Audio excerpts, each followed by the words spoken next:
Pen ఉందా sir pen ఉందా time ఉందండి టైం ఉంది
బ్యాక్ సైడ్ లోగో లైట్ ఆపిస్తారా లైట్ అవుతుంది లైట్ ఒక్క నిమిషం టైం ఉంది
తీసేయండి రెండు ముక్కలు రైట్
అన్ని క్యాట్లు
అందరికీ పేరు పేరున హృదయపూర్వకమైనటువంటి నమస్కారాలు తెలియజేస్తున్నాను. ఈరోజు నేను వ్యవసాయ శాఖ మంత్రిగా అధికారికంగా బాధ్యతలు చేపట్టినందుకు చాలా ఆనందంగా ఉందని చెప్పి ఈ సందర్భంగా తెలియజేస్తున్నాను. మనది ప్రధానంగా వ్యవసాయ ఆధారిత రాష్ట్రం. రాష్ట్ర జనాభాలో 62% మంది అంటే దాదాపుగా 3.07 కోట్ల మంది వ్యవసాయ అనుబంధ రంగాలపైన ఆధారపడినటువంటి విషయాన్ని ఈ సందర్భంగా తెలియజేస్తున్నాను. ఇటువంటి వ్యవసాయ రంగం, సహకార రంగం, మార్కెటింగ్ రంగం, పశు వైద్యం, డైరీ డెవలప్మెంట్ మరియు మత్స్య శాఖ లాంటి కీలకమైనటువంటి రంగాలను కలిపి ఆ మంత్రిత్వ శాఖను నా మీద అచంచలమైన విశ్వాసం, నమ్మకంతో అప్పజెప్పినటువంటి రాష్ట్ర ముఖ్యమంత్రి పెద్దలు గౌరవనీయులు శ్రీ నారా చంద్రబాబు నాయుడు గారికి హృదయపూర్వకమైనటువంటి నమస్కారాలు తెలియజేస్తున్నాను. ఇప్పుడే చెప్పాను, 62% జనాభా ఆధారపడినటువంటి ఈ రంగాన్ని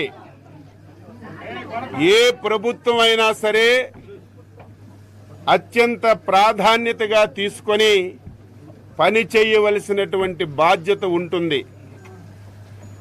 దురదృష్టవశాత్తు గత 5 సంవత్సరాలు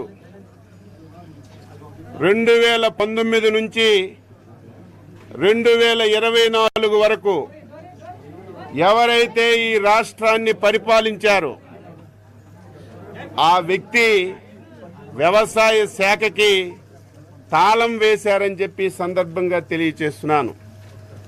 ఇంత ప్రాధాన్యత కలిగినటువంటి శాఖ ఉందో లేదో తెలియనటువంటి పరిస్థితి ఏర్పడింది.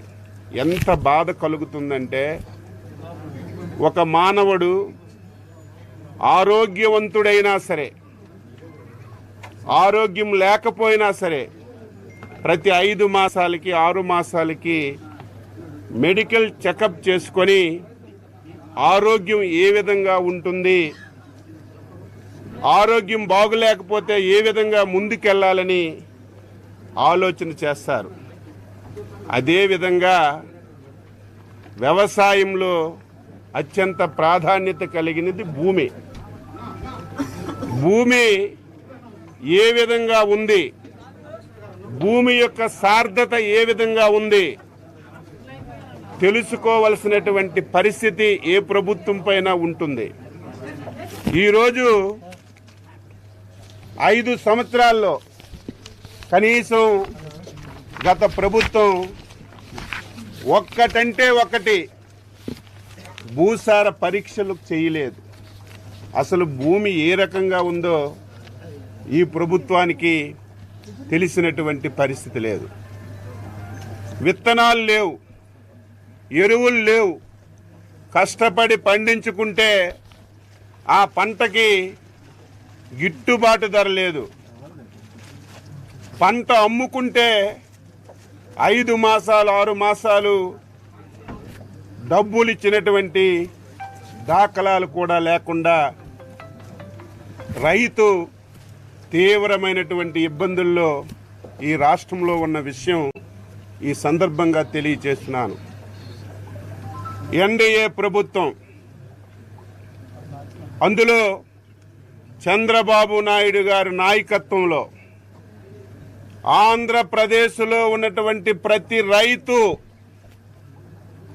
ఆత్మ గౌరవంతో బతకాలనేదే ఏకైక నిదానంగా ఈరోజు పని చేస్తామని చెప్పి తెలియజేస్తున్నాను.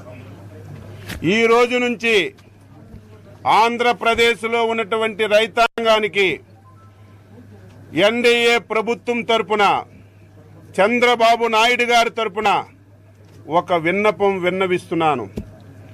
ఎవరు కూడా అధైర్యపడొద్దు, ఆత్మహత్యలు చేసుకోవద్దు. ఏ రైతుకి ఏ ఇబ్బంది ఉన్నా, ఏ రైతుకి ఏ సమస్య ఉన్నా ప్రభుత్వానికి సంప్రదించండి, ప్రభుత్వానికి సమాచారం ఇవ్వండి.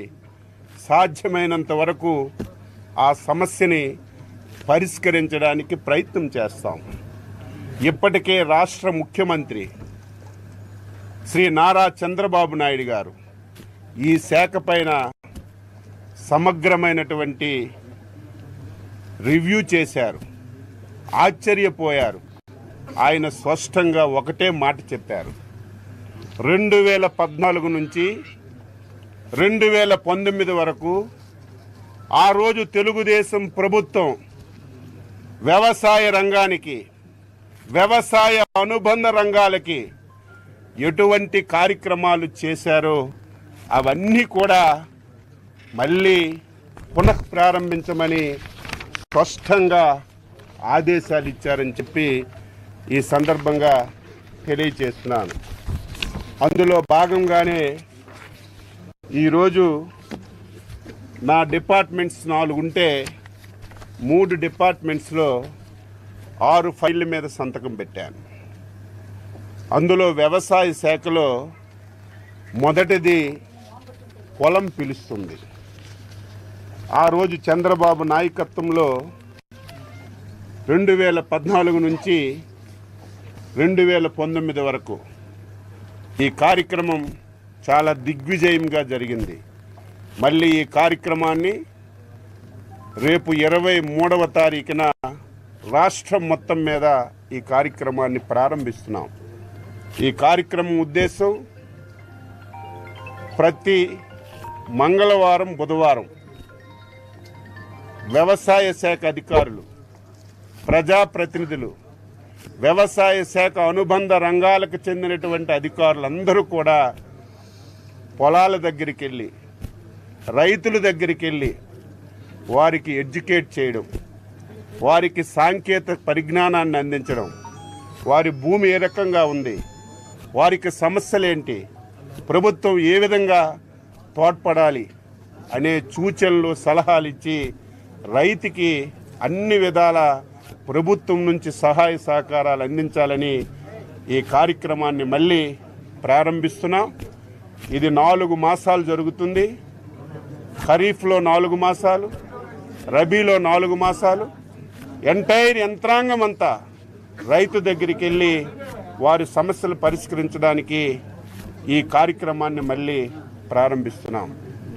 2వ సంతకం బాధ కలుగుతుంది, ఆవేదన కలుగుతుంది. గత ప్రభుత్వాన్ని చూస్తే రైతుకి వ్యక్తిగత యాంత్రీకరణ పరికరాలు ఎంత అవసరం అంటే, ఈరోజు ఆధునిక పరిజ్ఞానం వచ్చింది. ప్రతి ఒక్కరూ యాంత్రీకరణ ఉపయోగించి వ్యవసాయాన్ని చేసి దాని ద్వారా కొంత లబ్ధి పొందే ప్రయత్నం చేస్తున్నారు.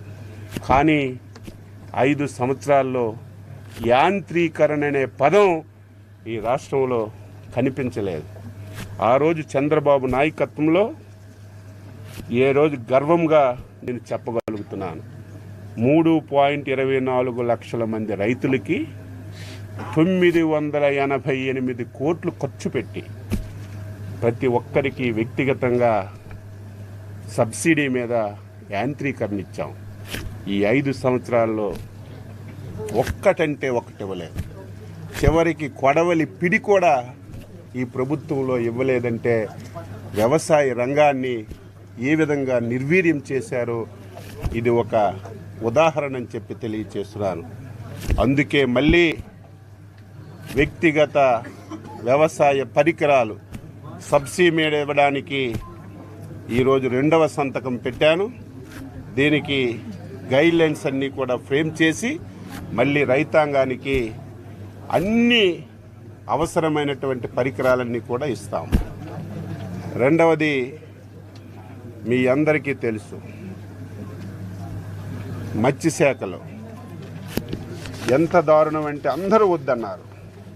ఇప్పటికే న్యాయస్థానంలో కొన్ని వందల కేసులున్నాయి. మత్స్యకారులకి జీవనాధారమైనటువంటి ఏవైతే ట్యాంక్స్ ఉన్నాయో అవన్నీ కూడా వాళ్ళ నుంచి లాక్కొని ఈ ప్రభుత్వంలో ఉన్నటువంటి పెద్దలు తీసుకోవాలని ప్రయత్నం చేయడానికి 144 జీవో ఇచ్చారు. దాన్ని మళ్ళీ అమలు చేయడానికి 217 జీవో ఇచ్చారు. ఇది రాష్ట్రంలో ఉన్నటువంటి ప్రతి ఒక్క మత్స్యకారుడు కూడా దీన్ని తీవ్రంగా వ్యతిరేకించారు, ధర్నాలు చేశారు. ఈ జీవో మా పట్టు కొడుకుతుంది, మాకు బతకడానికి బతుకులు లేకుండా చేస్తుంది. ఒక్కసారి పునరాలోచించండి. వేడుకున్నా సరే, ధర్నాలు చేసినా సరే కేసులు పెట్టి అరెస్ట్ చేశారు తప్ప గత ప్రభుత్వంలో పట్టించుకున్నటువంటి పాపాను పోలేదు. కొన్ని వందల కేసులు ఇప్పటికే న్యాయస్థానంలో ఈ జీవోని రద్దు చేయమని కేసులు వేశారు. అందుకే మత్స్యశాఖలో సంబంధించి నేను మొదటి సంతకం ఏదైతే 217 జీవోని రద్దు చేయడానికి పెట్టాను, ఇది క్యాబినెట్కి పెట్టి ఈ జీవోని రద్దు చేసి మత్స్యకారులకి మళ్ళీ పూర్వ వైభవాన్ని తీసుకురావడానికి ప్రయత్నం చేస్తాం. రెండవది, ఊకదంపుడు ఉపన్యాసాలు ఇస్తారు మత్స్యకారులకి మేము అన్ని చేశామని. గత ప్రభుత్వం డీజిల్ సబ్సిడీ ప్రతి సంవత్సరం ప్రతి మత్స్యకారుడికి బోటున్న వాళ్ళకి గైడ్ లైన్స్ ప్రకారం డీజిల్ ఇవ్వాలి, దానికి సబ్సిడీ ఇవ్వాలి. కానీ గత ప్రభుత్వం డీజిల్ సబ్సిడీ ఇవ్వక చాలా ఇబ్బందులకు గురి చేసింది. ఈరోజు ఆర్థికంగా రాష్ట్రంలో చాలా సమస్యలు ఉన్నాయి. నేను నా శాఖలో అన్ని శాఖలని నేను రివ్యూ చేస్తే అసలు నాకే బాధ కలుగుతుంది. ఇది ఎలా ముందుకు తీసుకెళ్ళాలి?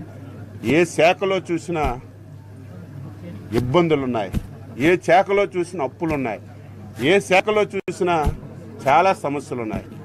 ఇన్ని ఇబ్బందులున్నా మత్స్యకారులకు మేలు చేయాలి కాబట్టి ముఖ్యమంత్రి గారితో చెప్తే 10 కోట్లు ఈ సంవత్సరానికి డీజిల్ సబ్సిడీ ఇవ్వాలంటే నిన్నే ఇచ్చారు. 10 కోట్లు ఈరోజు మంజూరు చేసి వారికి నిధులు కూడా రిలీజ్ చేస్తున్నాను.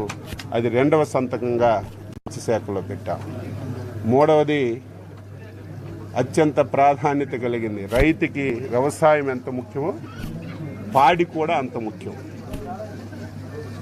ఏదైతే యానిమల్ హస్బెండరీ శాఖ ఉందో, చాలామంది ఇక్కడ ఉన్నారు, మీరు కూడా ఉన్నారు.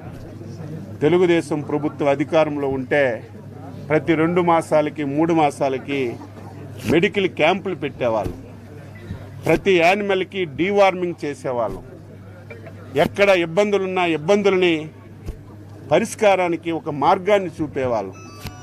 గత 5 సంవత్సరాలు ఎక్కడ కూడా మెడికల్ క్యాంపులు కానీ డీవార్మింగ్ కానీ ఎక్కడ ఒక పసుపుకి మందు ఇచ్చినటువంటి దాఖలాలే. అందుకే మళ్ళీ ఒక టైం బౌండ్ ప్రోగ్రాం పెట్టి ఎంటైర్ రాష్ట్రంలో ఉన్నటువంటి ప్రతి యానిమల్కి డీవార్మింగ్ చేయడానికి ఈరోజు యానిమల్ హస్బెండరీలో సంతకం పెట్టాం. రేపటి నుంచి మెడికల్ క్యాంపులు పెట్టి పూర్తి స్థాయిలో డీవార్మింగ్ కార్యక్రమాన్ని ఈ రాష్ట్రంలో అమలు చేస్తాం. అదేవిధంగా యానిమల్స్ ఎన్ని ఉన్నాయో తెలియదు. ముందు ఈ రాష్ట్రంలో అన్ని రకాల యానిమల్స్ ఎన్ని ఉన్నాయో ప్రభుత్వానికి ఒక లెక్క ఉంటే దాని మీద ఏం చేయాలో చేయడానికి అవకాశం ఉంటుంది. అందుకే యానిమల్ సెన్సస్ని ప్రతి ఇంటికి వెళ్ళి ఏ టైప్ యానిమల్ ఉంది, ఎన్ని యానిమల్స్ ఉన్నాయని మొత్తం సర్వే చేసి యానిమల్ సెన్సస్ చేయడానికి కూడా ఈరోజు ఒక సంతకం పెట్టాను. ఈ 6 సంతకాలతో నా శాఖలో పరిపాలన ప్రారంభించాను. ఈ శాఖలో చాలా సమస్యలు ఉన్నాయి. ఈ శాఖని సక్రమంగా మనం ఉపయోగించుకోగలిగితే, ఈ శాఖని సమర్థవంతంగా మనం ముందుకు తీసుకెళ్ళగలిగితే